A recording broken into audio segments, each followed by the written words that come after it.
ஹல்லேலூயா, ஹல்லேலூயா. எத்தனை பேர் சந்தோஷமா இருக்கிறீங்க இந்த காலை வேளையில? ஆமென். வேதம் சொல்லுகிறது, கர்த்தருக்குள் மன மகிழ்ச்சியாய் இருப்பதே நம்முடைய பலன் என்று. ஆமென், ஆமென். இந்த வார்த்தை என்ன சொல்லுகிறது என்றால், ஆண்டவருக்குள் மன மகிழ்ச்சியாய் இருப்பது, சந்தோஷமாய் இருப்பது அப்படின்றதான், அதுதான் பலன்.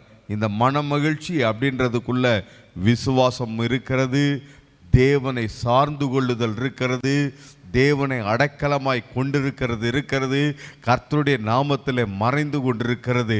இவைகளெல்லாம் தான் கர்த்தருக்குள் மன மகிழ்ச்சியாய் இருப்பதே நம்முடைய பலன். ஆமென், அல்லேலூயா.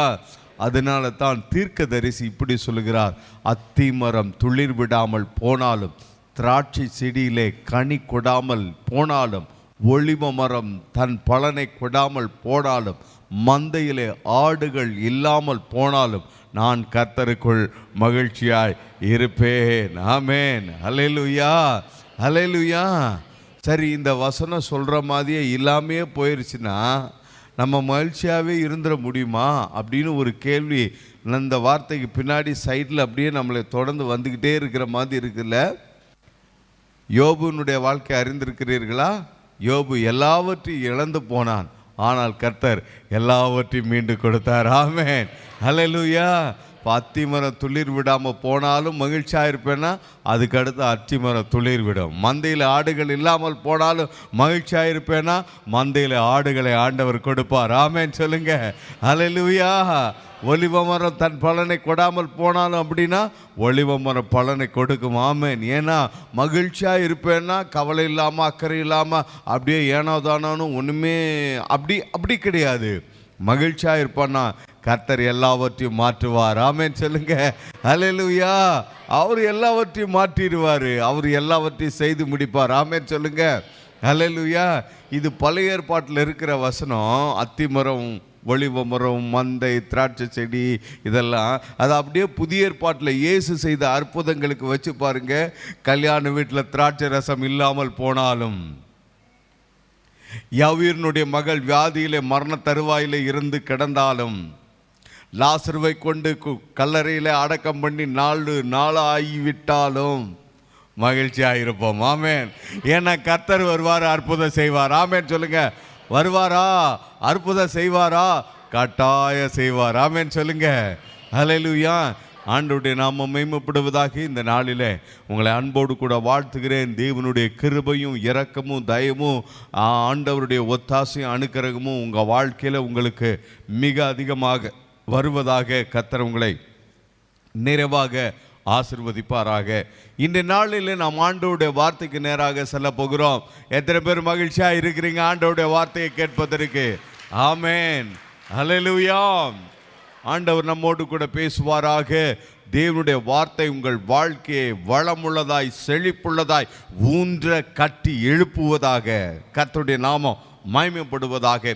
இன்றைக்கு ஒரு மிக அற்புதமான ஆசீர்வாதமான வசனங்களை கர்த்தருடைய ஆவியானவர் மூலமாக உங்களோடு கூட நான் பகிர்ந்து கொள்ளுகிறேன். ஒரு அற்புதமான தேவனுடைய ஆசீர்வாதத்தை இந்த செய்தியிலே நாம் தியானிக்க போகிறோம்.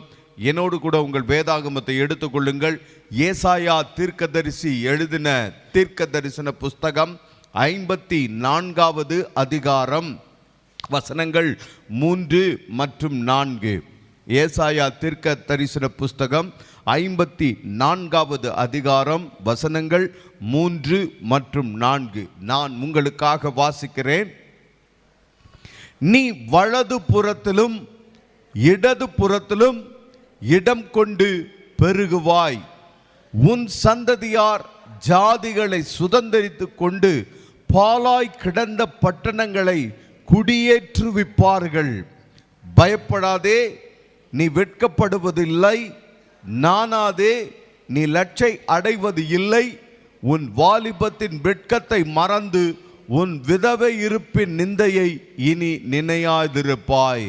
ஆண்டவர் ஒரு அற்புதமான வாக்கு தத்தத்தை நமக்கு கொடுத்திருக்கிறார். ஆமென். இந்த வாக்கு தத்தத்திற்காக ஆண்டவருக்கு கரங்களை தட்டி ஆண்டவருக்கு நன்றி செலுத்துவோமா? இன்றைக்கு நாம் இந்த வசனத்திலே மூன்றாவது வசனத்தை உங்கள் மத்தியில் மிக குறிப்பாக உங்களோடு கூட நான் ஆசீர்வாதமாக பகிர்ந்து கொள்ளுகிறேன். அந்த வசனத்தை மீண்டுமாய் வாசிக்கிறேன். ஏசாயா 54 வசனம் 3. நீ வலது புறத்திலும் இடது புறத்திலும் இடம் கொண்டு பெருகுவாய், உன் சந்ததியார் ஜாதிகளை சுதந்தரித்து கொண்டு பாலாய் கிடந்த பட்டணங்களை குடியேற்றுவிப்பார்கள். ஆமென். நம்முடைய ஆண்டவர் சொல்லுகிறார், நீ பெருகுவாய், நீ பெருகுவாய், நீ பெருகுவாய். எப்படி? வலது புறத்திலும் இடது புறத்திலும் இடம் கொண்டு பெருகுவாய், மட்டுமல்ல ஜாதிகளை சுதந்தரித்து கொண்டு பாலாய் கிடந்த பட்டணங்களை நீ குடியேற்றுவிப்பாய் என்று ஆண்டவர் சொல்லுகிறார். இந்த வசனம் குறிப்பிட்டு சொல்லுகிற ஒரு ஆசீர்வாதம் அது என்னவென்றால் பெருக்கம், பெருகுவாய் என்று ஆண்டவர் சொல்லுகிறார். என்ன சொல்றாரு ஆண்டவர்? சொல்றாரு, நீங்க வாய்களை திறந்து சொல்லுங்க, பெருகுவாய் என்று சொல்லுகிறார். ஆமென் சொல்லுங்க. பெருகுவாய் என்று சொல்றார். பெருகுவாய்னா யாரை பார்த்து சொல்றாரு? உங்க ஒவ்வொருவரையும் பார்த்து சொல்லுகிறார்.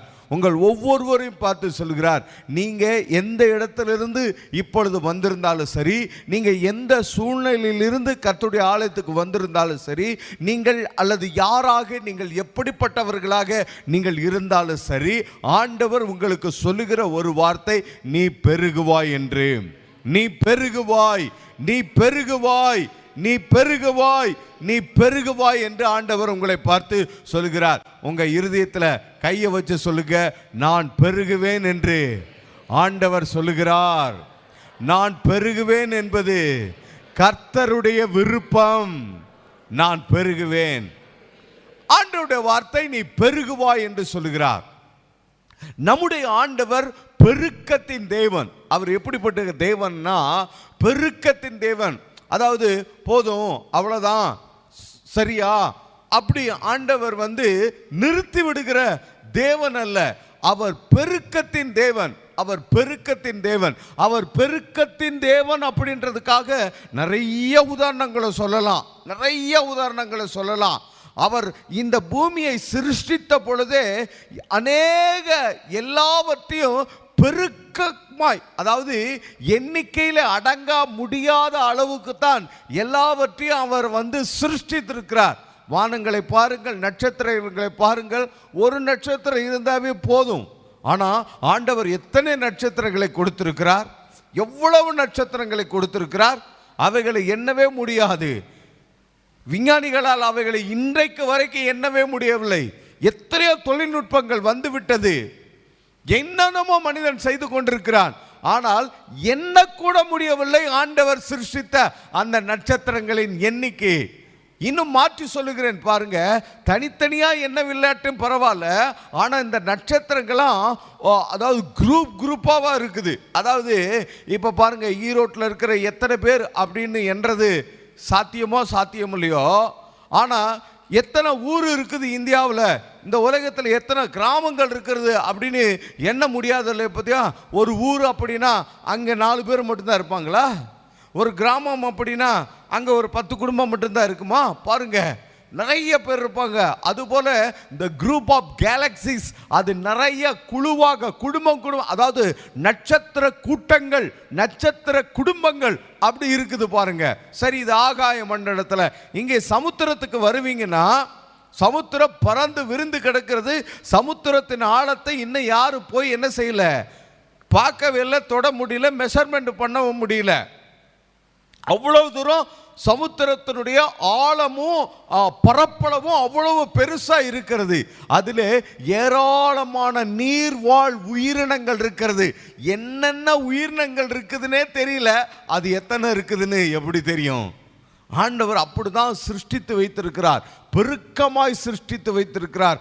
ஆகாயத்து பறவைகளை பாருங்கள், எத்தனை பறவைகள் இருக்கிறது. ஆண்டவர் சிருஷ்டிக்கிற பொழுது அப்படித்தான் பெருக்கமாய் சிருஷ்டித்தார். வனங்களில் இருக்கிற, காடுகளில் இருக்கிற மிருகங்களை பாருங்கள்.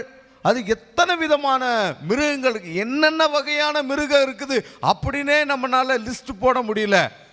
அப்படி இருக்கும்போது அதில் எத்தனை மிருகங்கள் இருக்கிறது லிஸ்ட் போடவே முடியாது. ஆண்டவர் அப்படித்தான் பெருக்கத்தை ஆண்டவர் வைத்திருக்கிறார். ஆமென் சொல்லுங்க. அல்லேலூயா, அல்லேலூயா. ஆண்டவர் பெருக்கத்தின் தேவன். ஆமென் சொல்லுங்க. அவர் கையில் 5 அப்பத்தை 2 மீனை கொடுத்தா போதும், என்ன நடக்கும்? எல்லாரும் சாப்பிடுவாங்க.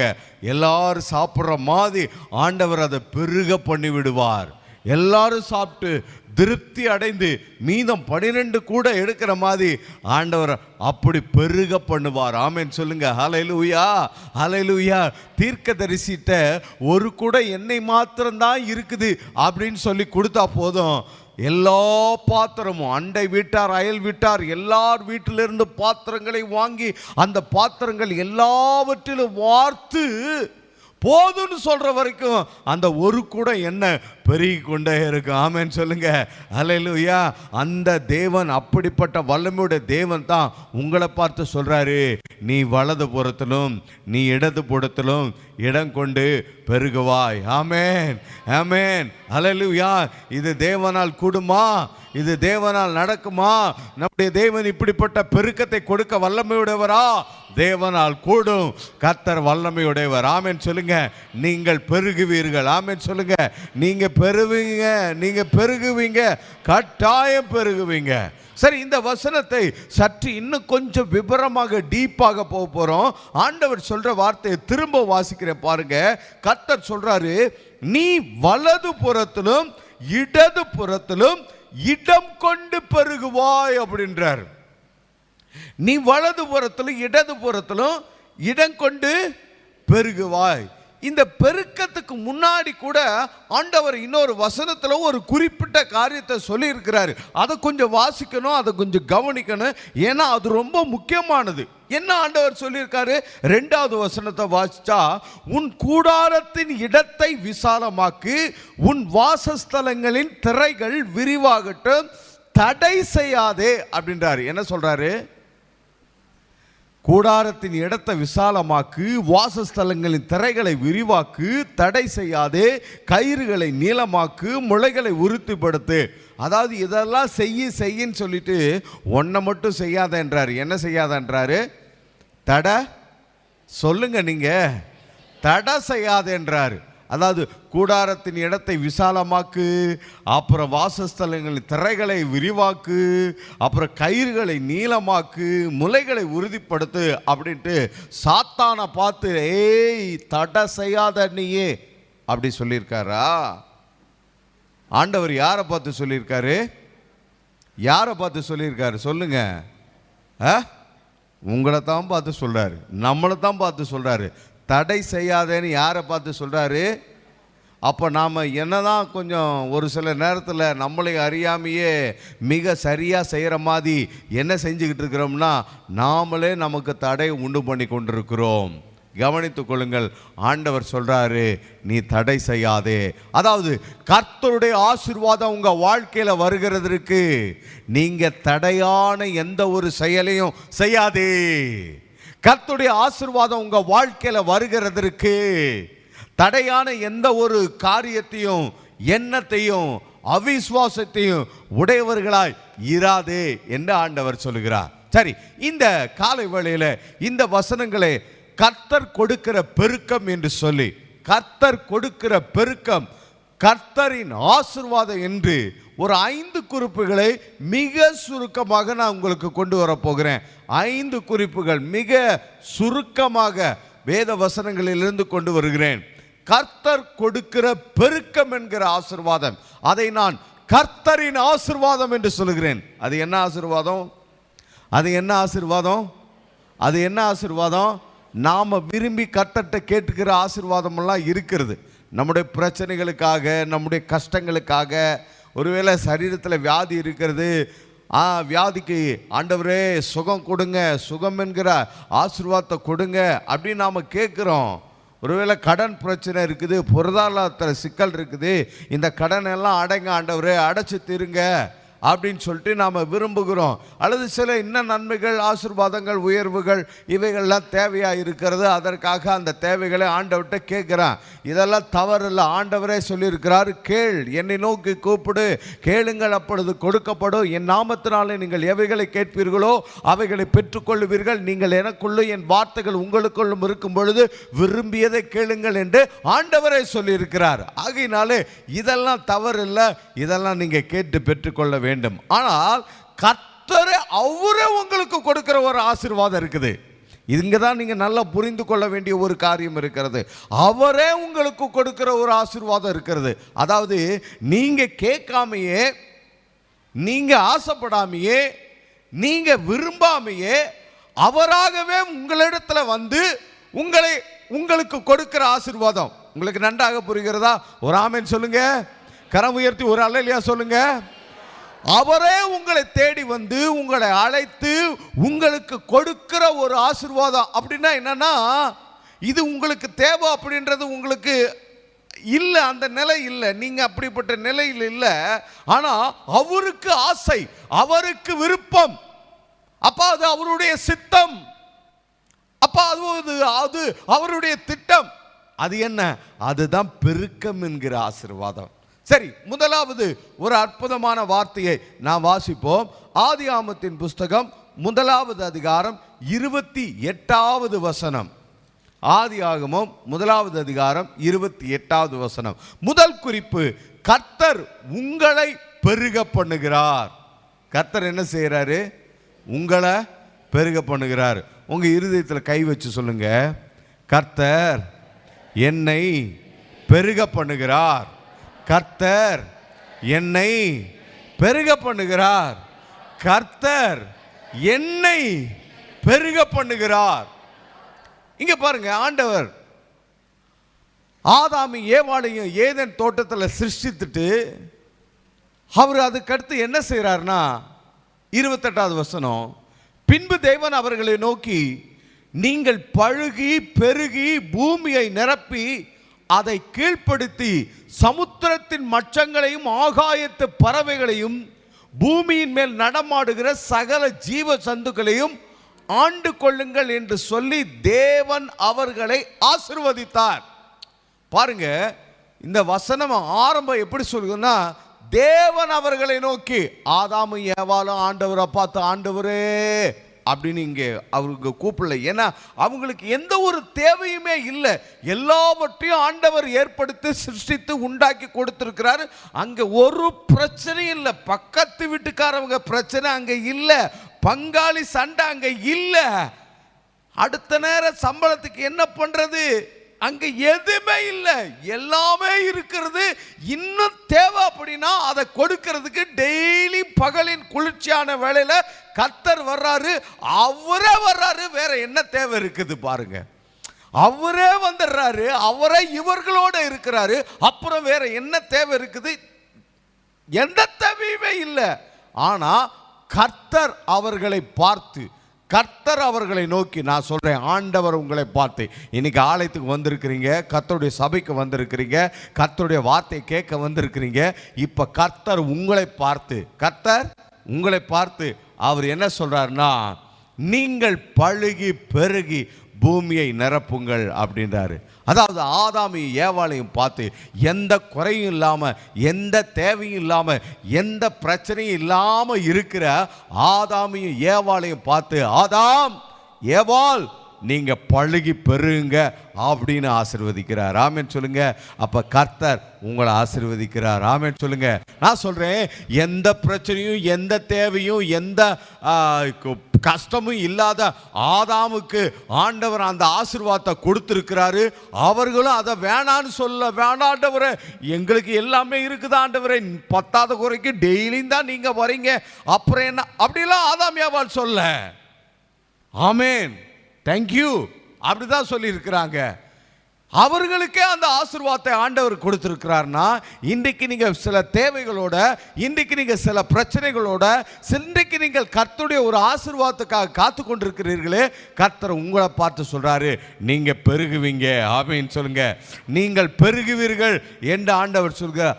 ஆண்டவர் கொடுத்த, மனிதனுக்கு கொடுத்த முதல் ஆசீர்வாதமே அது என்னன்னா பெருக்கம்.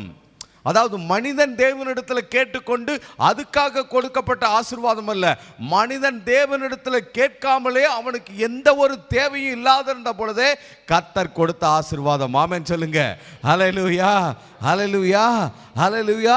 சிலர் பல நேரத்தில் இப்படி தான், எனக்கு எந்த பிரச்சனையும் இல்லை, ஆண்டவருடைய பெரிய தயவுனால நான் நல்லா இருக்கிறேங்க, எனக்கு நல்ல வேலை இருக்குதுங்க, நல்ல குடும்பம் இருக்குதுங்க, நல்ல பிள்ளைங்க இருக்காங்க, வருமானம் இருக்குதுங்க, ஏதோ இந்த சொத்து பத்தெல்லாம் இருக்குதுங்க, ஒன்றும் பிரச்சனை இல்லை, போதும் ஆண்டவரே அப்படின்னு நினைக்கிறோம். இதெல்லாம் தவறல்ல. ஆனால் இதெல்லாம் ஆண்டவருக்கு சித்தமா அப்படின்னு பார்த்தா அது கிடையாது. ஏன்னா ஆதாமுக்கு ஏவாளுக்கும் எந்த தேவையும் இல்லை. ஆனால் ஆண்டவர் அவர்களை ஆசீர்வதித்து பெருகும்படிக்கு செய்திருக்கிறார். ஆமென் சொல்லுங்க. ஹல்லேலூயா. இன்னைக்கு உங்களுக்கு எந்த பிரச்சனையும் இல்லையா, எந்த ஒரு கஷ்டம் இல்லையா, எந்த ஒரு தேவையும் இல்லையா, சந்தோஷம். ஆனால் ஆண்டவர் நீங்கள் பெருகுவீர்கள் என்று ஆண்டவர் உங்களுக்கு சொல்லுகிறார். ஒருவேளை பிரச்சனையில், கஷ்டத்தில், தேவைகளை நீங்கள் இருக்கிறீங்களா, ஆண்டவர் உங்களையும் பார்த்து சொல்றாரு, நீங்கள் பெருகுவீங்கன்னு. ஏன்னா நீங்கள் பெருகுவது என்பது ஆண்டவருடைய சித்தம். ஆமென் சொல்லுங்க. நீங்கள் பெருகுவது என்பது ஆண்டவருடைய விருப்பம். ஆமென் சொல்லுங்க. நீங்கள் பெருகுவீர்கள். ஹல்லேலூயா, ஹல்லேலூயா. கட்டாயம் நீங்க பெருகுவீங்க. ஆண்டவருடைய வசனம், ஆண்டவருடைய வார்த்தை உங்க வாழ்க்கையில வரும், நீங்க பெருகுவீர்கள். ஆமென். நீங்க செய்ய வேண்டியதெல்லாம் என்ன தெரியுங்களா, மரியாதை போல உங்களுடைய வார்த்தையின்படியே எனக்கு ஆக கடவுது, அவ்வளவுதான் சொல்லணும். இங்கே உட்காந்து யோசிச்சுக்கிட்டு இருக்கக்கூடாது. இங்கே உட்காந்து யோசிச்சா என்ன ஆகும், விசுவாசத்துக்கும் அவிசுவாசத்துக்கும் கொஞ்சம் அப்படியே சண்டை நடக்கிற மாதிரி ஆகும். கடைசியில் விசுவாசம் பலனாக இருக்கும், ஆனால் அவிசுவாசம் என்ன செஞ்சிடும், உங்களை திசை திருப்பி விடும். விசுவாசம் தோத்து போகாது, ஆனால் அவிசுவாசம் உங்களை திசை திருப்பி விடும். நான் சொல்கிறேன், நீங்கள் பெருகுவீர்கள். ஆமென். ஹல்லேலூயா, ஹல்லேலூயா. சார், ரெண்டாவது ஒரு ஆசீர்வாதம், ரெண்டாவது ஆண்டவர் என்ன கொடுக்கிற ஆசீர்வாதம் என்ன பாருங்க. ரெண்டாவது, ஆண்டவர் உங்கள் ஆசீர்வாதங்களை பெருக பண்ணுகிறார். நான் சொல்லுகிற ஒவ்வொரு குறிப்பையும் நன்றாக புரிந்து கொள்ளுங்கள். முதலாவது, உங்களை ஆண்டவர் பெருக பண்ணுகிறார். உங்களை ஆண்டவர் பழுகி பெருக பண்ணுகிறார். இரண்டாவது, உங்களுக்கு கர்த்தர் கொடுத்திருக்கிற ஆசீர்வாதங்களை பெருக பண்ணுகிறார். நல்லா புரிஞ்சிருச்சுங்களா தலைப்பு? ஒரு ஆமென் சொல்லுவோமா? ஹல்லேலூயா. தலைப்பு நல்லா புரிஞ்சாதான் வசனத்தில் ஆண்டவர் என்ன சொல்றாருன்னு உங்களுக்கு நல்லா விளங்கிக் கொள்ள முடியும். இரண்டாவது, ஆண்டவர் உங்களுக்கு கொடுத்திருக்கிற ஆசீர்வாதங்களை பெருக பண்ணுகிறார். உங்களை ஆண்டவர் ஆசீர்வச்சிருக்காரா? யாரெல்லாம் கை உயர்த்தி சொல்ல முடியும், என்ன கர்த்தர் ஆசீர்வச்சிருக்காருங்க, எனக்கு கர்த்தருடைய ஆசீர்வாதம் இருக்குது, தேவையும் இருக்குது, ஆனாலும் கர்த்தருடைய ஆசீர்வாதம் எனக்கு இருக்குது. நான் சொல்லுகிறேன், ஆண்டவருடைய வார்த்தை வருகிறது, உங்களுக்கு கர்த்தர் கொடுத்திருக்கிற ஆசீர்வாதங்களை அவர் பெருக பண்ணுகிறார். ஆமென். ஒரு ஆதார வசனத்தை வாசிக்கலாம். ஆதியாகமத்தின் புஸ்தகம் 13வது அதிகாரம், அங்கே 2வது வசனம் ஆபிரகாமை குறித்து சொல்லுகிறது. ஆபிரகாம் மிருக ஜீவன்களும் வெள்ளியும் பொன்னுமான ஆஸ்திகளை உடைய சீமானாயிருந்தான். இங்கே ஆபிரகாமை குறித்து இந்த வசனம் சொல்லுகிற பொழுது, இந்த வசனத்துக்கு முன்பதாக ஆபிரகாமுடைய வாழ்க்கையில் ஒரு பஞ்சம் வந்தது. நீங்கள் எல்லாரும் நன்றாக அறிந்திருக்கிறபடி, ஆபிரகாம் ஊர் என்கிற கல்தேயர் பட்டணத்தில் இருக்கும் பொழுது அவனை பெயர் சொல்லி அழைத்து அவனுக்கு வாக்குத்தத்தம் பண்ணி அவனை அவர் சொன்ன கானானுக்கு அழைத்து கொண்டு வருகிறார். அப்பொழுது அவனுடைய வாழ்க்கையில ஒரு பஞ்சம் வருகிறது. அந்த பஞ்சத்தினாலே ஆபிரகாம் எகிப்துக்கு போகிறார். அங்கே எகிப்திலே ஆண்டவர் ஆபிரகாமை வழிநடத்தி எகிப்திலிருந்து திரும்பி வரும்படிக்கு செய்கிறார்.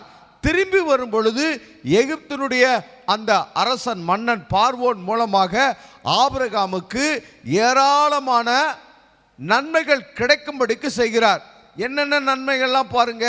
16வது வசனத்தை வாச்சு பார்த்தீங்கன்னா, அவனுக்கு ஆடு மாடுகளும் கழுதைகளும் வேலைக்காரர்களும் வேலைக்காரர்களும் கொழிக்கு கழுதைகளும் ஒட்டகங்களும் கிடைத்தன.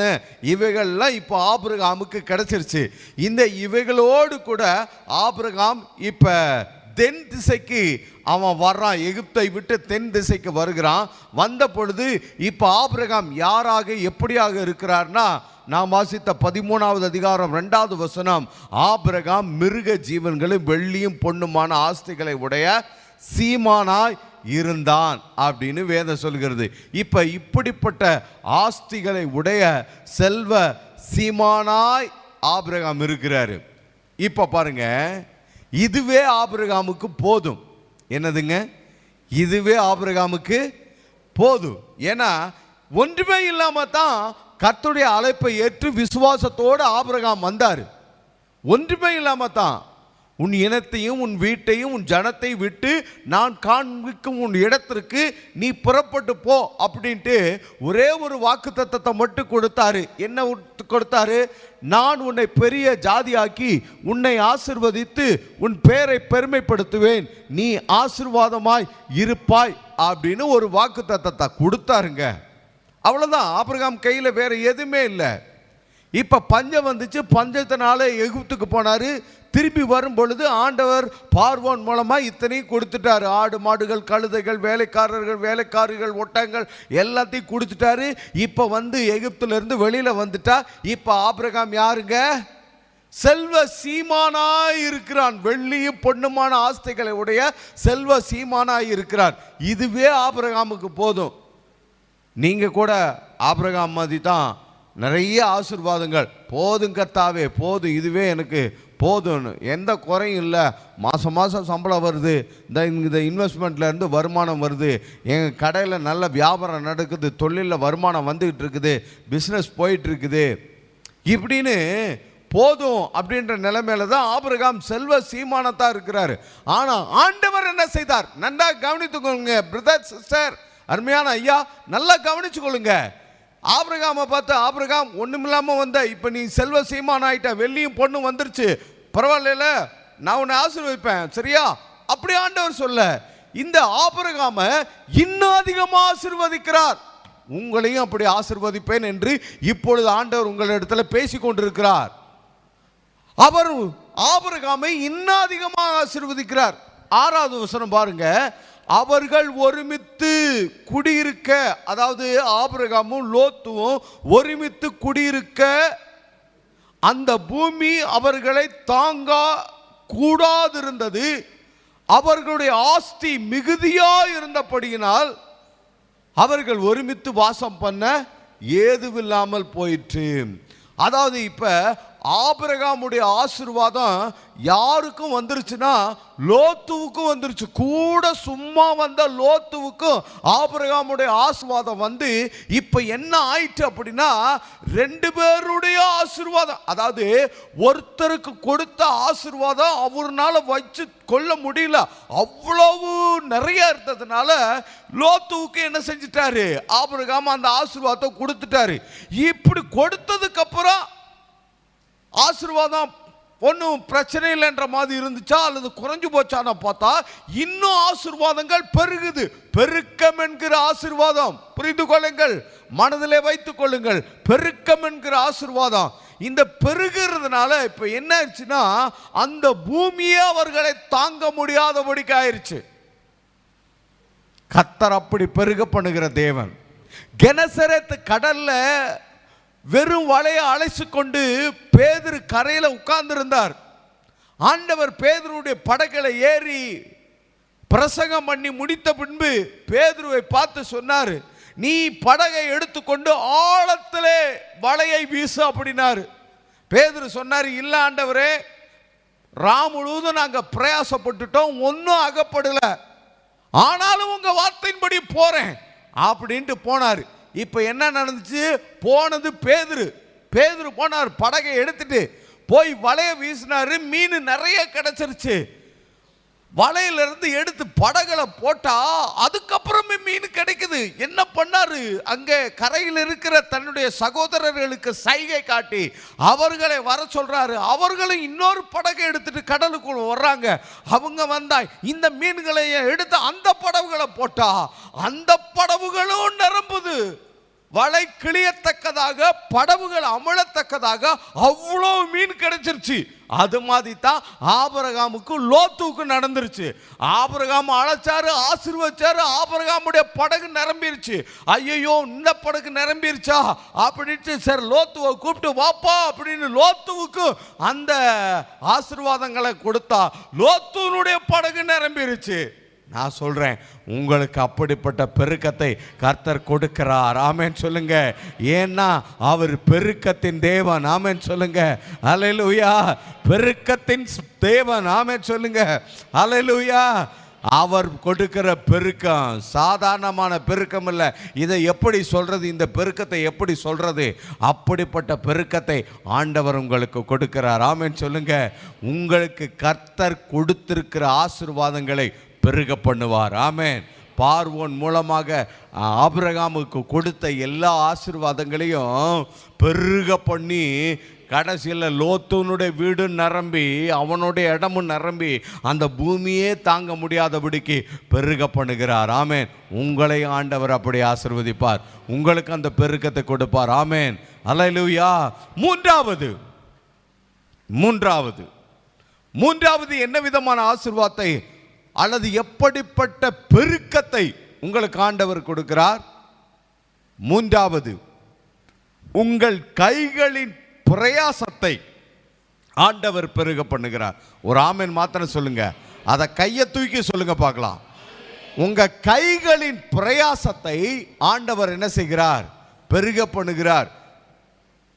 செய்தியை நல்லா கவனிச்சுட்டு வாங்க. ஆசீர்வதிக்கிறார்னு நான் பிரசங்கம் பண்ணல. இங்க வசனம் அப்படி சொல்லல. பெருக்கத்தை குறித்து சொல்லுகிறது. ஆசீர்வாதம் அதுல எந்த மாற்றம் இல்லை. ஆனா அதை நாம எப்படி நினைச்சுக்கிறோம்னா, ஏதோ இப்ப பசிக்குதுங்க, ஏதோ ஒரு அரை வயிற்று கஞ்சி கிடைச்சா போதுங்க அப்படின்னு தான் நாம நினைச்சுக்கிறோம். ஆனா பெருக்கம்ன்றது அப்படி கிடையாது.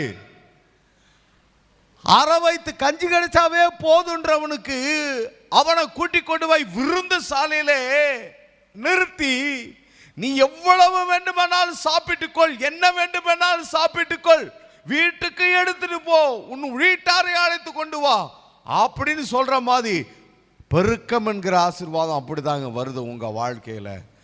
சரி, மூன்றாவது, உங்க கைகளின் பிரயாசத்தை ஆண்டவர் பெருக பண்ணுகிறார். ஒரு வசனத்தை வாசிப்போமா? ஆதியாகமம் 26வது அதிகாரம் வசனங்கள் 12 மற்றும் 13. ஈசாக்கை குறித்து இந்த வசனங்கள் சொல்லுகிறது. என்ன சொல்லுகிறது? ஈசாக்கு அந்த தேசத்தில் விதை விதைத்தான். கர்த்தர் அவனை ஆசீர்வதித்ததினாலே அந்த வருஷத்தில் 100 மடங்கு பலன் அடைந்தான். அவன் ஐஸ்வர்யவனாகி வர வர விருத்தி அடைந்து மகா பெரியவனானான். அவனுக்கு ஆட்டு மந்தையும் மாட்டு மந்தையும் அநேக பணிவிடைக்காரரும் இருந்தபடினாலே. இங்கே ஈசாக்கை குறித்து சொல்லுகிற பொழுது கர்த்தர் அவனை ஆசீர்வதித்தார். ஆசீர்வாதம்னா என்னதுங்க? அவன் ஒரு மூட்டை நெல் போட்டதுக்கு ஒரு மூட்டை கொடுத்தாரா, ஒரு மடங்கு கொடுத்தாரா? அப்படி வந்திருந்தா அது ஆசீர்வாதம்னு நம்ம கொஞ்சம் புரிஞ்சு கொள்றதுக்காக விளங்கி கொள்ளலாம். ஆனால் அதை ஆண்டவர் என்ன செய்திருக்கிறாரு? 100 மடங்கு கொடுத்திருக்கிறார். ஆமென் சொல்லுங்க. அல்லேலூயா. 100 மடங்கு பெருக்கத்தை, அதாவது கையின் பிரயாசத்தை ஆசீர்வதிச்சிருக்கிறார். இங்கே கூட நீங்கள் இன்னொரு காரியத்தை நன்றாக கவனிக்கணும், புரிந்து கொள்ளணும், தெரிந்து கொள்ள வேணும். அது என்னன்னு கேட்டிங்கன்னா, ஆபிரகாமுடைய வாழ்க்கையில் வந்த பஞ்சம் மாதிரி ஈசாக்குடைய வாழ்க்கையிலையும் பஞ்சம் வந்துச்சு. நீங்கள் இந்த 26வது அதிகாரத்தில் முதல் வசனம் வாசித்து பார்த்தீங்கன்னா, ஆபிரகாம் நாட்களில் உண்டான பஞ்சத்தை அல்லாமல் பின்னும் ஒரு பஞ்சம் தேசத்தில் உண்டாயிற்று. அப்போ இன்னொரு பஞ்சம் ஈசாக்கினுடைய வாழ்க்கையில் வந்தோடனே ஈசாக்கு ஓகே ரைட்டு, எங்கள் அப்பா காலத்துலேயும் இது மாதிரி தான் ஒரு பஞ்சம் வந்துச்சு. அப்போ எங்கள் அப்பா என்ன பண்ணார்னா எகிப்துக்கு போனார். திரும்பி வரும்போது தான் அவருக்கு நிறைய ஆசீர்வாதங்கள் கிடச்சிச்சு. அவைகள் தான் பெருக்கம் அடைஞ்சிச்சு. இப்போ நம்ம வாழ்க்கையிலையும் பஞ்சம் வந்துருச்சு, நாம் என்ன பண்ணலாம், எகிப்துக்கே போயிடலாம் அப்படின்னு பிளான் பண்ணிட்டு புறப்படும் போது ஆண்டவர் தரிசனத்தில் சொல்லிட்டார் ஈசாக்கை பார்த்து, இல்லை ஈசாக்கு, நீ இங்கே இரு, நான் உன்னை ஆசீர்வதிப்பேன் அப்படின்ட்டாரு. ஆமென் சொல்லுங்க. நான் உங்களை பார்த்து சொல்கிறேன், நீங்கள் இங்கேயே இருங்க, கர்த்தர் உங்களை ஆசீர்வதிப்பார். நீங்கள் எங்கேயே இருங்க, நீங்கள் இங்கே இருங்க. அங்கே போகலாமா, இங்கே போயிடலாமா அப்படிலாம் என்ன செய்ய வேண்டாம், பிளான் பண்ண வேணாம், யோசிக்க வேணாம். இங்கேயே இரு, நான் உன்னை ஆசீர்வதிப்பேன்றார். ஆமென். அல்லேலூயா, அல்லேலூயா. ஆண்டவர் ஈசாக்க இங்கே இரு, நான் உன்னை ஆசீர்வதிப்பேன், இந்த தேசத்திலே இருன்ட்டார். இப்போ பஞ்சம் வந்துருச்சு. பஞ்சம் வந்துச்சுன்னா அதுக்கு ஒரு மெயின் அடையாளம் என்னென்னா, மழை இல்லை, தண்ணி இல்லை. தண்ணி இல்லைன்னா ஆடு மாடுகளுக்கு தண்ணி இல்லை, அப்புறம் கடைசியில் மனுஷருக்கு குடிக்கிறது கூட தண்ணி இல்லை ஆயிரும். நிலங்கள்லாம் வெடிச்சு போயிடும், ஒன்றுமே இருக்காது, அப்படி போயிடும் பாருங்க. இப்போ இந்த சூழ்நிலையில் கர்த்தர் தருகிற பெருக்கம் என்கிற ஆசீர்வாதத்துடைய அந்த அந்த அந்த அந்த அந்த அந்த அந்த மகிமையை பாருங்க, அதனுடைய வல்லமையை பாருங்க. இந்த பெருக்கம் என்கிற ஆசீர்வாதம் எப்படிப்பட்ட இடத்துலையும் கிரியை செய்கிறது, அதை கொஞ்சம் நல்லா புரிஞ்சு கொள்ளுங்க, அதை மனசுல வச்சுக்கங்க. இந்த பெருக்கம் அப்படின்ற ஆசீர்வாதம் எப்படிலாம் அது ஒரு பெரிய ஒரு டைனமிக் பவர் மாதிரி, ஒரு நியூக்ளியர் பாம் மாதிரி, அந்த மாதிரி இருக்குது பெருக்கம் என்ற ஆசீர்வாதம். சும்மா பெருக்கம்னா இந்த 5-10 மீனையும் எடுத்துட்டு நல்லா சாப்பிட்டுட்டு ஏப்பம் விட்டு சரி இப்போ டிஃபன் பாக்ஸில் கொஞ்சம் போட்டுட்டு வீட்டுக்கு போய், அது மட்டும் கிடையாது.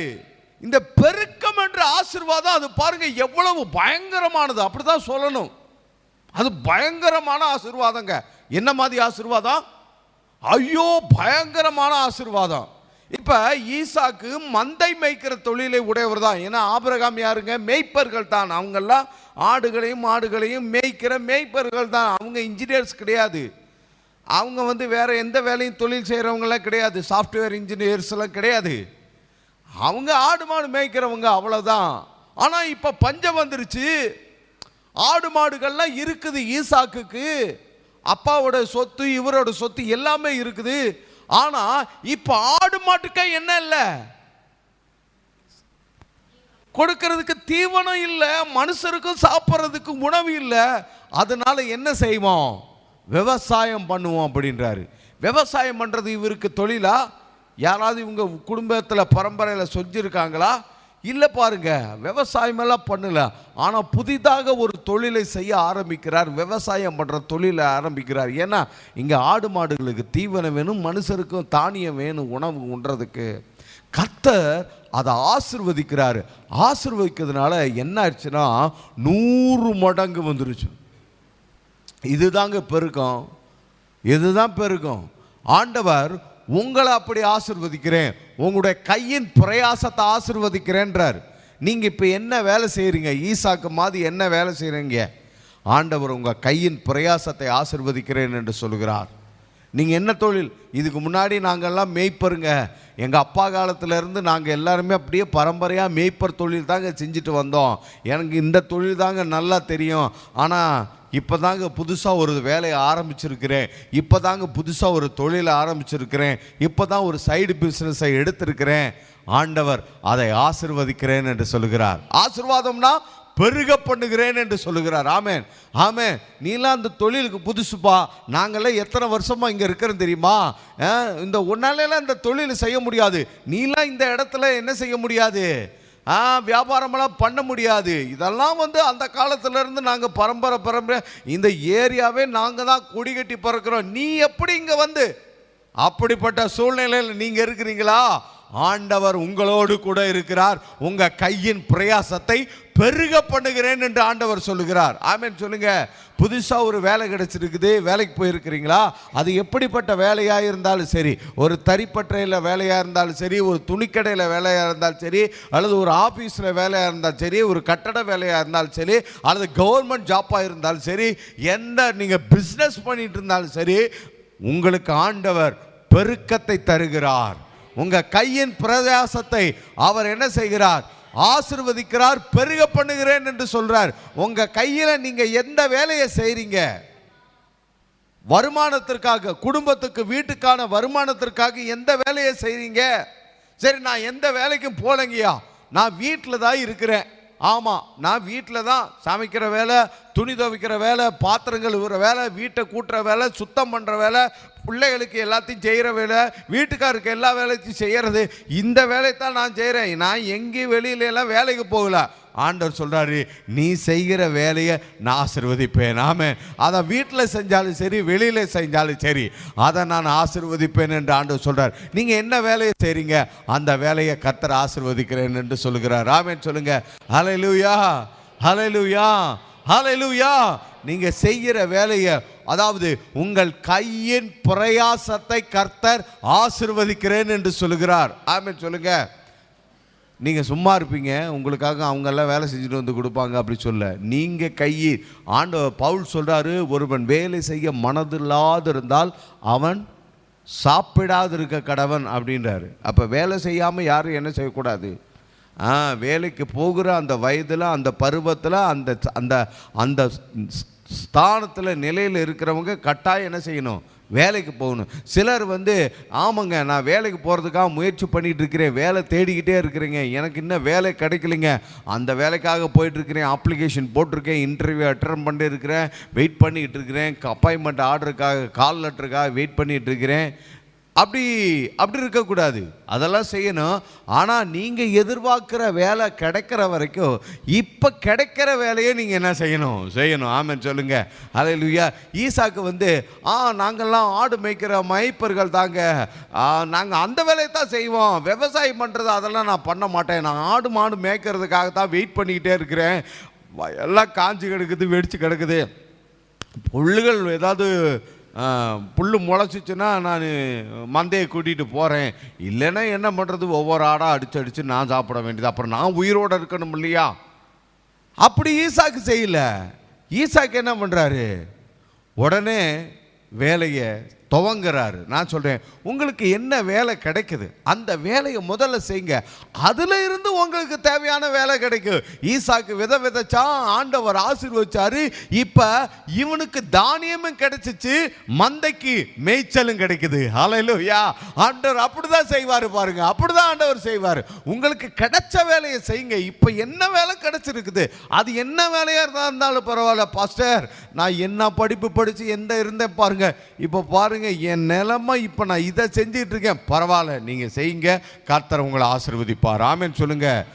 ஆண்டவர் உங்களை ஆசீர்வதிப்பார். ஆமென் சொல்லுங்க. நீங்க ஒரு சாஃப்ட்வேர் இன்ஜினியரா இருக்கலாம், இப்போ சாதாரணமான ஒரு துணி கடைக்கு போற வேலை தான் கிடைக்குது அப்படின்னா பரவாயில்ல, நீங்க அந்த துணி கடைக்கு போற வேலைக்கு போங்க, அந்த வேலையை செஞ்சுக்கிட்டு சாஃப்ட்வேர் இன்ஜினியருக்குரிய அப்ளிகேஷன் போடுங்க, அதுக்கான ட்ரைனிங் அட்டன் பண்ணுங்க, எல்லா பிரயாசம் பண்ணுங்க, ஆண்டவர் வழியை திறந்து கொடுத்து ஒரு வேலையை கொடுப்பார். அப்போ இதிலிருந்து நீங்கள் அதுக்கு போயிடலாம். ஒரு அல்லேலூயா சொல்லுங்க. அல்லேலூயா. உங்கள் கையின் பிரயாசத்தை கர்த்தர் என்ன செய்கிறார்? ஆசீர்வதிக்கிறார். ஆமென். உங்கள் கை ஆசீர்வதிக்கப்பட்ட கை. யார் ஆசீர்வதிச்சா? கர்த்தர் ஆசீர்வதிச்சார். ஆமென் சொல்லுங்க. உங்கள் கையில் நீங்கள் செய்கிற வேலையை கர்த்தர் ஆசீர்வதிக்கிறாருங்க. மறந்துடாதீங்க. உங்க கை ஆசீர்வதிக்கிற கை. ஏன்னா இந்த கை வானத்தையும் பூமியும் உண்டாக்கின கர்த்தருக்கு நேராக உயர்த்துகிற கை. வேற யாருக்கு நேராக இந்த கை என்ன செய்யறல, எங்கேயும் இல்லை, கர்த்தருக்கு நேராக உயர்த்துற கை. கர்த்தருடைய ஆசீர்வாதம் இந்த கையில் இருக்குது. ஆமென் சொல்லுங்க. ஹல்லேலூயா, ஹல்லேலூயா.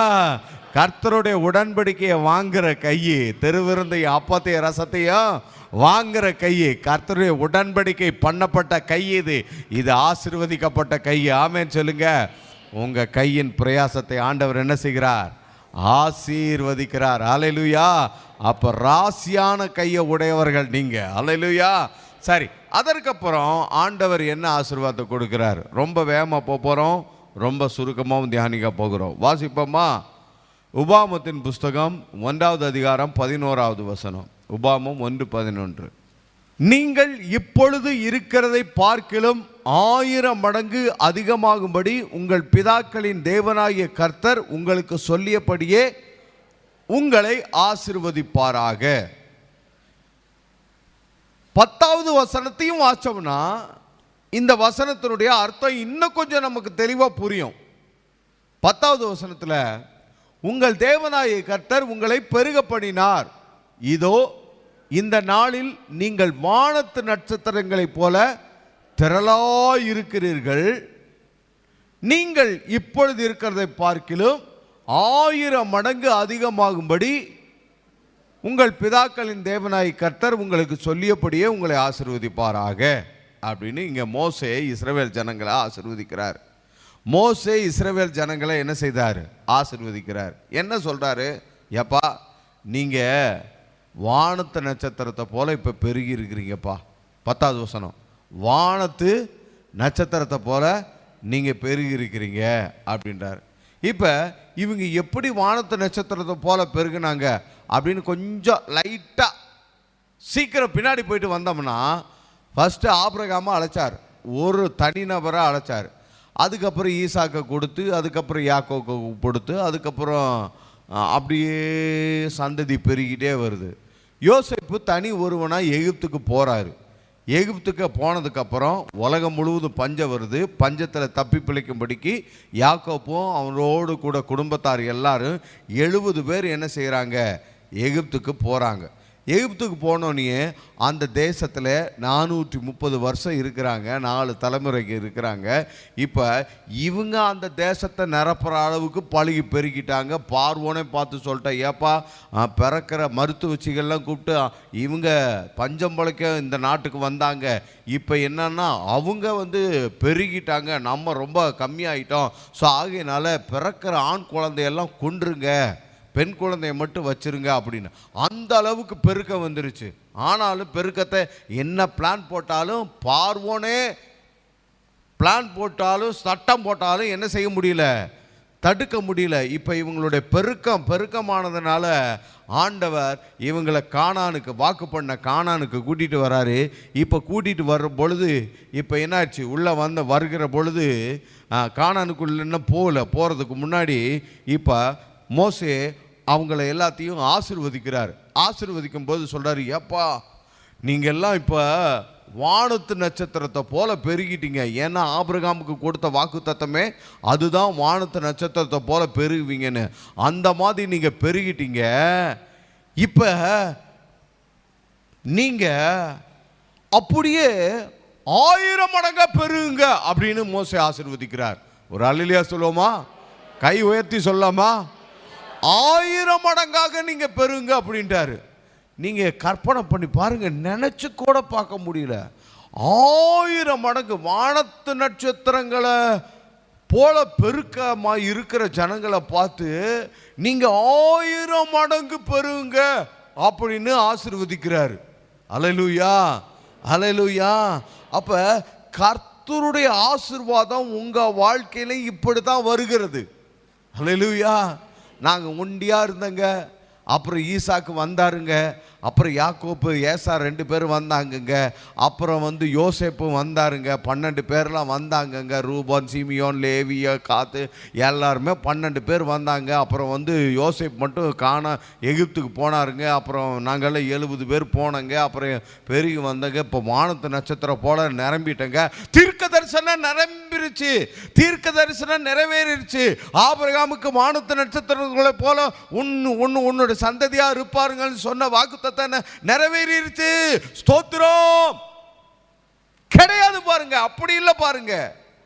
வாக்குத்தத்தம் நிறைவேறிச்சு. மோசே சொல்லிட்டாரு, நீங்க வானத்து நட்சத்திரத்தை போல பெருகிட்டீங்கன்ட்டாரு.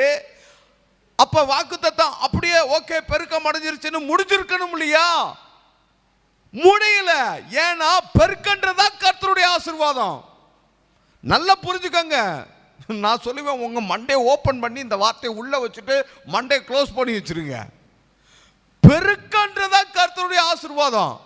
வாக்குத்தத்தமே நிறைவேறிடுச்சு, தீர்க்க தரிசனமே நிறைவேறிடுச்சு, அவ்வளவுதான் அப்படின்ட்டு இல்லாம மோசே சொல்றாரு, நீங்க வானத்து நட்சத்திரம் போல பெருகிட்டீங்க, ஆனா 1000 மடங்கு பெருகுங்கன்றாரு. ஒரு கைத்தட்டுங்க கர்த்தருக்கு. ஆண்டவர் அப்படிப்பட்ட பெருக்கத்தின் தேவன்.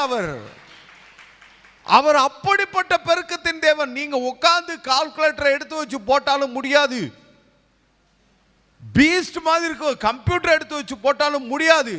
நீங்க உட்கார்ந்து கற்பனை பண்ணீங்கனாலும் உங்க கற்பனையினாலே முடியவே முடியாது. அப்படிப்பட்ட பெருக்கத்தை கொடுக்கிற தேவன் தான் உங்களுடைய தேவன். ஆமென் சொல்லுங்க. அவர் தான் சொல்றாரு, நீ வலது புறத்தில் இடது புறத்தில் என்ன செய்வாய்? இடம் கொண்டு பெருகுவாய். பெருக்குங்க, பெருக்கம் பெருக்கம் பெருக்கம் பெருக்கம் தான் உங்க ஆசீர்வாதம். அதான் ஆண்டவர் கொடுக்கிறாரு. ஹல்லேலூயா. அப்ப உங்களுடைய ஜெபத்துக்கான ஒரு பதில் கிடைச்சிருச்சு போதும் அப்படின்னு நீங்க நின்றாதீங்க. ஆண்டவரே இதை ஆசீர்வதிங்க. ஒரு வேலை கிடைக்கணும், ஜெபம் பண்றீங்க, வேலை கிடைச்சிருச்சு, ஸ்தோத்திரம் ஆண்டவரே, ரொம்ப நன்றி ஆண்டவரே நினைக்காதீங்க. இது மாதிரி இன்னும் ஒரு பெரிய வேலையை கொடுங்க, பெரிய இடத்துல உன்னை கொண்டு வந்து வைங்க அப்படின்னு விரும்புங்க, ஜெபம் பண்ணுங்க, அப்படி வாங்குங்க, அப்படி ஆசைப்படுங்க. நான் ஒரு ஒரு ஒரு 10,000 ரூபாய்க்கு எனக்கு வாரம் ஒரு 10,000 ரூபாய் வருமானம் இருந்துச்சுன்னா போதும் அப்படின்ற மாதிரி விரும்பினேன். ஆண்டவர் 15,000 ரூபாய் வருமானத்தை கொடுத்துட்டார். தோத்திரம், நல்லது, ஆண்டவருக்கு நன்றி செலுத்துவோம். ஆனா அதோட நின்றாதீங்க, அதோட நின்றாதீங்க. ஆண்டவரே நான் தினந்தோறும் 5,000 ரூபாய் சம்பாதிக்கணும் அப்படி ஜெபம் பண்ணுங்க, விரும்புங்க. இங்க பாருங்க, அதைத்தானே நடந்திருக்குது. வானத்து நட்சத்திரத்தை போல நீங்க இருக்கிறீங்கன்னு மோசேயே சொல்லிட்டாரு. வேற யார் சொல்லணும்? அப்ப வாக்குத்தத்தம் நிறைவேறிடுச்சு இல்லையா? ஆபிரகாமுக்கு கொடுத்த வாக்குத்தத்தம் நிறைவேறிச்சு இல்லையா? சொன்னது உங்க சந்ததியார் எகிப்துக்கு போவாங்க, 4வது தலைமுறையில் திரும்பி வருவாங்க, அந்த வசனம் நிறைவேறிடுச்சு இல்லையா? நான் உனக்கு ஈசாக்க தருவேன், அந்த வசனம் நிறைவேறிச்சு இல்லையா? அது மாதிரி வானத்து நட்சத்திரத்தை போல சந்ததி இருப்பாங்க, நிறைவேறிச்சு இல்லையா? அதோட முடிஞ்சிருக்கணும்ல. ஆனா முடியல. அதுதான் கர்த்தருடைய ஆசீர்வாதம். அதுக்கு பேரு தான் பெருக்கம்னு பேரு. அதுக்கு பேரு தான் பெருக்கம்னு பேரு. அதுக்கு பேரு தான் ஆண்டவர் நீங்க இப்ப 1000 மடங்கு பெருங்கன்றாரு. ஹல்லேலூயா. பிரதர் சிஸ்டர், நீங்க இப்ப இருக்கிறதை பார்க்கலாம் 1000 மடங்கு பெருகணும், 1000 மடங்கு பெருகணும். அதுதான் ஆண்டவர் உங்க மேல வச்சிருக்கிற விருப்பமும் சித்தமும். ஆண்டவர் அப்படி உங்களை ஆசீர்வதிக்கிறேன்றார். ஆமென். ஹல்லேலூயா.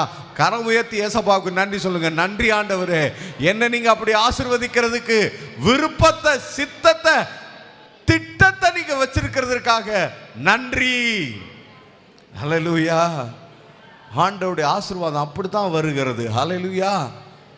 நீங்க ஏதாவது ஸ்டாப் பண்ணிடாதீங்க. எதையாவது ஒன்று யோசிச்சு, எதையாவது ஒன்று பிளான் பண்ணிட்டு நீங்களே ஒரு பதிலை கண்டுபிடிச்சு இதுதான் கரெக்ட்ன்ற மாதிரி நினைச்சிட்டு ஆசீர்வாதத்தை நீங்க என்ன பண்ணிடாதீங்க. அதைத்தான் ஆண்டவர் சொன்னாரு, தடை செய்யாதே. ஏசாயால வாச்சம்ல, உன் கூடாரத்தின் யுத்தத்தை விசாலமாக்கு, உன் வாசஸ்தலத்தின் திரைகள் விரிவாகட்டும், என்ன செய்யாத தடை செய்யாத. சிலர் புதிய ஏற்பாட்டில் பவுல் எழுதின ஒரு நிருபத்தினுடைய வசனத்தை எடுத்துக்குவாங்க. போதும் என்ற மனதுடனே கூடிய தேவபக்தியே மிகுந்த ஆதாயம். நான் பவுல் சொன்ன வார்த்தை என்ன செய்கிறேன், அப்படி பர்ஃபெக்டாக கடைபிடிக்க போகிறேன் அப்படின்னு சொல்லிட்டு, எனக்கு ஒன்று வேண்டாம் ஆண்டவரே, மண்ணு வேண்டாம், பொண்ணு வேண்டாம், எதுவுமே வேண்டாம் ஆண்டவரே, போதும், நீங்கள் போதும் ஆண்டவரே அப்படின்றார். அருமையானவர்களே, இதெல்லாம் தவறுன்னு நான் சொல்லல. ஆனால் வாக்குத்தத்தத்தை, வசனத்தை நாம் சரியாக புரிஞ்சு கொள்ளல.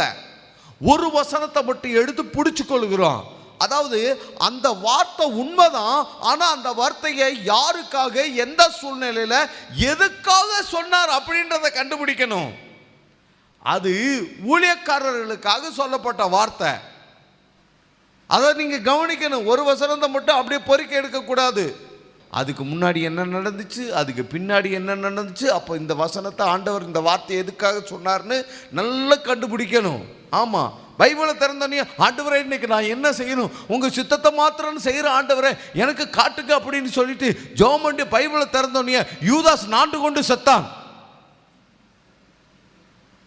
ஐயோ, என்ன இப்படி வந்துச்சு? வேணாம், ஜெபம் நல்லா பண்ணலையாட்டு இருக்குது, இன்னொருத்தர் நல்லா ஜெபம் பண்ணுவோன்ட்டு, ஆண்டவரே என் ஜெபம் ஏதோ தவறாக நீங்கள் எனக்கு புரியல, நான் ஏதாவது தவறாக ஜெபம் பண்ணிட்டானா, ஆண்டவர் திரும்பவும் நல்ல வார்த்தையாக கொடுங்க ஆண்டவரே அப்படின்னு திரும்பவும் அதே யூதாஸை பார்த்து, நீ செய்ய வேண்டியதை சீக்கிரமாக போய் செய். இது எங்கே வந்துச்சு? மேல் வீட்டறையில் ராபோச்சனத்தின் போது ஆண்டவர் சொன்னது. இப்படி எடுத்துடக்கூடாது. வசனத்தை பொறுக்கி எடுத்தீங்கன்னா இந்த மாதிரி தான் என்ன செய்யும், வரும். ஆமாம். அப்புறம் அதுக்கு மேலே என்ன, நீங்கள் அப்புறம் நீங்கள் பைபிளை திறந்து, ஆண்டவரே நான் இன்றைக்கி என்ன செய்யட்டும், உனக்குள்ளதெல்லாம் விட்டு தரித்திரருக்கு கொடு. இப்படிப்பட்ட வசனங்கள்லாம் இருக்குது. சரி, அப்படி போயிடக்கூடாது பாருங்க. ஆண்டவர் சொல்றாரு தடை செய்யாதே அப்படின்றாரு. அப்போ நீங்கள் எதையாவது ஒன்று யோசிச்சு, நீங்கள் எதையாவது ஒன்று பிடிச்சிட்டு அப்படி ஆண்டவுடைய வல்லமையை, ஆண்டவுடைய தீர்க்க தரிசனத்தை, ஆண்டவுடைய வாக்கு தத்தத்தினுடைய நிறைவேறுதல யார் தடை செய்யாத? சத்துரு ஒருபோதும் தடை செய்ய மாட்டான். நாம் தடை செய்யக்கூடாது. ஆமேன்னு சொல்லுங்க. இப்போ பக்கத்தில் இருக்க பார்த்து சொல்லுங்க, நீங்கள் தடை பண்ணாதீங்க, தடை பண்ணாதீங்க. வாசலை திறந்து விடுங்க, கதவுகளை திறந்து விடுங்க, திரைகளை கயிறுகளை நீளமாக்குங்க. சரி, ஐந்தாவதாக ஆண்டவர் என்ன செய்ய போகிறார்? ஐந்தாவதாக எசேக்கியேல் தீர்க்க தரிசன புஸ்தகம் 36வது அதிகாரம் 37வது வசனம். எசேக்கியேல் 36:37. இங்கே ஆண்டவர் கொடுக்கிற இன்னொரு பெரிய பெருக்கம் இருக்குது. எசேக்கியேல் 36வது அதிகாரம் 37வது வசனம். கர்த்தராகிய ஆண்டவர் சொல்லுகிறது என்னவென்றால், இஸ்ரவேல் வம்சத்தாருக்காக நான் இதை அனுக்கிரகம் செய்யும்படி அவர்கள் என்னிடத்தில் விண்ணப்பம் பண்ண வேண்டும். மந்தை பெருகுகிறது போல அவர்களில் மனிதரை பெருக பண்ணுவேன் என்று ஆண்டவர் சொல்றாரு. ஐந்தாவதாக இங்க ஆண்டவர் சொல்லுகிற வார்த்தை என்னன்னா, மந்தை பெருகுகிறது போல என்ன செய்ய பண்ணுவேன்? மனிதரை பெருக பண்ணுவேன் அப்படின்னு ஆண்டவர் சொல்றாரு. மந்தை பெருகிறது போல. ஹல்லேலூயா. இப்ப மந்தைனா என்ன? இந்த வசனம் எதை குறித்து சொல்கிறது? கர்த்தரே தேவன் என்று அவர் அறியுங்கள், நாம் அல்ல, அவரே நம்மை உண்டாக்கினார், நாம் அவர் ஜனங்களும் அவர் மேய்ச்சலின் ஆடுகளுமாயிருக்கிறோம். அப்ப மேய்ப்பர் அவர் தான், அந்த ஆடுகள் நாம தான், அந்த மேய்ச்சல் இந்த மந்தை தான், இந்த ஸ்தலம் தான், இந்த சபை தான். அப்ப இங்கே ஆண்டவர் என்ன செய்ய போகிறார்? என்ன செய்கிறேன் என்றார்? மனிதரை பெருக பண்ணுகிறேன் என்று சொல்கிறார். ஒரு கை தட்டுங்க ஆண்டவருக்கு. சபையில ஆண்டவர் மனிதரை பெருக பண்ணுகிறேன் என்று சொல்லுகிறார். மனிதரை ஆண்டவர் என்ன செய்ய போகிறாரு? பெருக பண்ணுவேன். மந்தை பெருகிறது போல மனிதரை பெருக பண்ணுவேன் அப்படின்றாரு. சரி, இதெல்லாம் நடந்துச்சா? ஒரு சின்ன ஒரு உதாரணம் பாருங்க. இயேசு முதல்ல ஊழியத்துக்கு வந்த பொழுது அவர் ஒருத்தர் தான் வந்தார். பரலோகத்திலிருந்து வரும்போது ஒரு 120 பேரோட வந்தாரா, இல்லை 500 பேரோட வந்தாரா? இல்லை, அவர் ஒருத்தர் தான் வந்தார். அவர் ஒருத்தர் வந்துட்டு இங்கே என்ன பண்ணினார்னா 12 பேரை தெரிந்து கொண்டார். 12 பேரை தெரிந்து கொண்டாரா? 12 பேர் சீஷர்கள் வந்தாங்க. சரி, அதுக்கப்புறம் 12 பேர் மட்டும்தான் நான் பார்த்தா கிடையாது பாருங்க. அவருக்கு இன்னும் 70 பேர் இருந்தார்களாம் சீஷர்கள். 70 பேர், 12 பேர் தான் பார்த்தா இன்னும் 70 பேர் இருந்திருக்கிறாங்க. அப்புறம் இந்த 70 பேர் தான் அப்படின்னு பார்த்தா, இந்த 70 பேர் இருக்கும்போது 12 70 பேர் இருக்கும்போது தான் இயேசு வந்து ஊழியம் செஞ்சுட்டு அப்புறம் சிலுவை சுமந்து மரித்து அடக்கம் பண்ணப்பட்டு உயிரோடு எழுந்துட்டாரு. எழுந்ததுக்கு அப்புறம் சரி, இந்த 12 70 பேர் தான் இருப்பாங்களான்னு பார்த்தா மேல் வீட்டு அறையில் எத்தனை பேர் இருந்தாங்க? 120 பேர் வந்தாங்க. எங்கேருந்து வந்தாங்கன்னே தெரியல. 12 70 தான் கூட்டி பார்த்தா 70 12ன்னா 82 தான் இருந்திருக்கணும். ஆனால் 120 பேர் மேல் வீட்டு அறையில் வந்தாங்க. அப்போ பரிசுத்த ஆவியானவர் இறங்கி வந்தார். இறங்கி வந்ததுக்கப்புறம் என்ன நடந்துச்சு பாருங்க. பேதுரு பிரசங்கம் பண்ண ஆரம்பிக்கிறார். 11 பேரோடு கூட எழுந்து பேதுரு பிரசங்கம் பண்ணுறாரு. 3000 பேர் வந்துட்டாங்க. ஐயோ, 3000 பேர். அதுக்கடுத்து இன்னொரு பிரசங்கத்தை பேதுரு பண்ண ஆரம்பிக்கிறாரு. 5000 பேர் வர்றாங்க. எப்பா, எவ்வளவு பேருங்க பாருங்க. 12, ஒரு 70, அப்புறம் ஒரு 120, அப்புறம் ஒரு 3000, அப்புறம் ஒரு 5000. இதோடு தான் முடிஞ்சாடு பார்த்தீங்கன்னா அப்போஸ்தலர் நடவடிக்கைகள் 6வது அதிகாரம் 1வது வசனத்தை வாட்சி பார்த்தீங்கன்னா, அந்த நாட்களில் சீசர்கள் தொகை பெருகியது அப்படின்றது. இங்கே நம்பரே போடல எவ்வளவு நம்பர்னு, ஏன்னா எண்ணவே முடியல. அதற்கப்புறம் அதே 7வது வசனத்தை வாட்சி பார்த்தீங்கன்னா, சீசர்கள் தொகை மிகவும் பெருகியது. மிகவும் அப்படின்ற ஒரு வார்த்தை போடப்பட்டிருக்கிறது. சீசர்கள் தொகை மிகவும் பெருகியது. மிகவும் பெரியதுன்னா என்ன, அதாவது எவ்வளவுனே எண்ண முடியல. அப்படின்னா என்றதுக்கான எந்தவித சோர்ஸும் இல்லைங்க, ஆளுங்க இல்லைங்க, இங்கே மேக்ஸ் டீச்சர்ஸ் யாரும் இல்லைங்க, ஜீனியஸ் யாரும் இல்லை, அப்படி இல்லை. எண்ணிக்கிட்டே இருந்தா என்ன சீசர்கள் தொகை என்ன செஞ்சுக்கிட்டே இருக்குது? பெருகிக்கிட்டே இருக்குது. மட திறந்த வெள்ளம் மாதிரி சீசர்கள் தொகை என்ன செய்யுது? எத்தனை பக்கம் அணைய போட்டாலும், எத்தனை தடைய போட்டாலும், மட திறந்த வெள்ளத்தை என்ன, அணையில இருந்து வர்ற வெள்ளத்தை யாருனாலும் என்ன செய்ய முடியாது. அது பாட்டுக்களை எல்லா இடத்துலையும் போய்கிட்டே இருக்கும் பாருங்க. பள்ளமாக இருந்தாலும் போயிடும், மேடாக இருந்தாலும் பள்ளம் நிறைஞ்சு மேட்டையும் நிறைச்சி விட்டுரும். அப்படிதான் சீசர்கள் தொகை பெருகுச்சு. சபையில் ஆண்டவர் அப்படிப்பட்ட பெருக்கத்தை கொடுக்க போறார். ஒரு ஆமென் சொல்லுங்க. எத்தனை பேர் விசுவாசிக்கிறீங்க? ஒரு கைத்தாளத்தை கொடுங்க ஆண்டவருக்கு. சபையில் ஆண்டவர் பெருக்கத்தை கொடுக்க போகிறார். ஆனால் இந்த பெருக்கம் எப்படி வரப்போகுது அப்படின்னா உங்கள் மூலமாக, நம்ம மூலமாக தான் வரப்போகிறது. ஆமென் சொல்லுங்க. ஹல்லேலூயா. 12 பேரை இயேசு தெரிந்து கொண்டார். அப்புறம் 70 பேர் அவர்களோ பின்பற்றினார்கள். அதுக்கப்புறம் 120 பேர். இந்த 12 70 பேர் சேர்ந்து 120 பேரை ஆதாயம் பண்ணாங்க. அப்புறம் இந்த 120 பேர் சேர்ந்து 3000 பேரை ஆதாயம் பண்ணாங்க. அப்புறம் இந்த 3000 பேர் செஞ்சு 5000 பேர் ஆதாயம் பண்ணாங்க. இந்த 5000 பேர் சேர்ந்து, இவ்வளவு பேர் சேர்ந்து அப்போ எண்ணிக்கையில சொல்ல முடியாத அளவுக்கு அநேகர் ஆதாயம் பண்ணினாங்க. நான் சொல்றேன், உங்க மூலமா தான் ஆண்டவர் இந்த மந்தையில ஆண்டவர் பெருக்கத்தை கொண்டு வருவார். ஆமென் சொல்லுங்க. ஹல்லேலூயா. அப்ப நீங்க என்ன செய்யணும்னா, இதுக்கு நீங்க விருப்பப்படணும், இதுக்கு நீங்க உங்களை அர்ப்பணிக்கணும். இந்த மந்தையில நான் பெருக்கத்தை உண்டு பண்ணுவேன். ஹல்லேலூயா, ஹல்லேலூயா, ஹல்லேலூயா. பெருக்கத்தை கொண்டு வருகிற ஒரு ஆடாக இருப்பேன். ஆமென் சொல்லுங்க. ஹல்லேலூயா. இன்னும் யாராவது ஆத்தும ஆதாயத்தை செய்யாம நீங்க இருந்தீங்கன்னா, கட்டாயம் ஆத்துமாவை ஆதாயம் பண்ணி சபையில நீங்க வந்து கொண்டு வந்து சேர்க்கணும். ஆமென் சொல்லுங்க. ஹல்லேலூயா. ஆபிரகாமுடைய சாராளுடைய கற்பம் செத்து போயிருந்துச்சு. ஒரு குழந்தைய பிறக்க பண்ண முடியாதபடிக்கு இருந்துச்சு. ஆண்டவர் என்ன செய்தார்னா, அவங்களுடைய கற்பத்தை உயிர்ப்பித்து ஒரு குழந்தையை பிறக்கும்படிக்கு செய்தார். அதாவது ஆபிரகாமையும் சாராளையும் மலடா இருக்க விடல. நல்லா புரிஞ்சுக்கோங்க. ஆபிரகாமையும் சாராளையும் மலடா இருக்க விடல. அதே மாதிரி ஈசாக்கினுடைய மனைவி ரெபேக்காளுக்கும் பிள்ளை பேர் இல்லாமல் இருந்தது. ஆனால் ஆண்டவர் ரெபேக்காளை மலடா இருக்க விடவில்லை. அன்னாள் எல்கானா அவர்களுக்கு பிள்ளை பேர் இல்லாமல் இருந்துச்சு. அன்னாளை ஆண்டவர் மலடா இருக்க விடவில்லை. இன்னும் புதிய ஏற்பாட்டுக்கு வந்தா சகரியா எலிசபெத் அவங்களுக்கு மலடா இருந்தது, பிள்ளை இல்லாமல் இருந்தது. ஆனால் மலடா இருக்க விரும்பவில்லை. ஆண்டவர் அவருக்கு யோவான் ஸ்நானகனை கொடுத்தார். நான் சொல்றேன், நீங்க எல்லாரும் ஒரு ஈசாக்கை பெற்றெடுக்கணும், ஒரு சாமுவேலை பெற்றெடுக்கணும், ஒரு ஒரு ஒரு யோவான் ஸ்நானகனை பெற்றெடுக்கணும், ஒரு ஆவிக்குரிய குழந்தைய பெற்றெடுக்கணும். ஆமென் சொல்லுங்க. மலடா இருக்க ஆண்டவர் என்ன செய்வார்? விடவே மாட்டார். உன் தேசத்தில் மலடு இருப்பது இல்லை. அப்ப மலட்டு, நான் இப்படி தான் சொல்லணும் வசனத்தை புரிஞ்சுக்கிறது. ஆடாக நம்ம யாரும் இருக்கவே கூடாது. ஆமென். நீங்க ஒரு ஆபிரகாம், நீங்க ஒரு சாராள், நீங்க ஒரு சகரியா, நீங்க ஒரு எலிசபெத், நீங்க ஒரு அன்னாள், நீங்க ஒரு எல்கானா, நீங்க எல்லாரும் என்ன செய்யணும்? ஆவிக்குரிய குழந்தைகளை பெற்றெடுக்க வேண்டும். ஆமென் சொல்லுங்க. ஹல்லேலூயா, ஹல்லேலூயா. ஆண்டவர் அப்படி செய்வாரா? சூழ்நிலை அது ஒரு பிரச்சனையே இல்லை. ஆபிரகாமுக்கு சாராளுக்கு குழந்தை பெறாத முடியாதபடிக்கு ஒரு சூழ்நிலை, அது ஒரு பிரச்சனை இல்லை. யாருக்கு எந்த சூழ்நிலை பிரச்சனை இல்லை. நீங்க யாரா இருந்தாலும், எந்த இடத்துல இருந்தாலும், ஒரு ஆத்மாவை ஆதாயம் பண்ணி சபையில கொண்டு வந்து அங்கத்தினராய் சேர்க்கிறதுக்கு உங்களால முடியும். ஆண்டவர் உங்களை கொண்டு செய்வார். ஆமென் சொல்லுங்க. நம்ம எல்லாரும் எழுந்து நிற்போம்.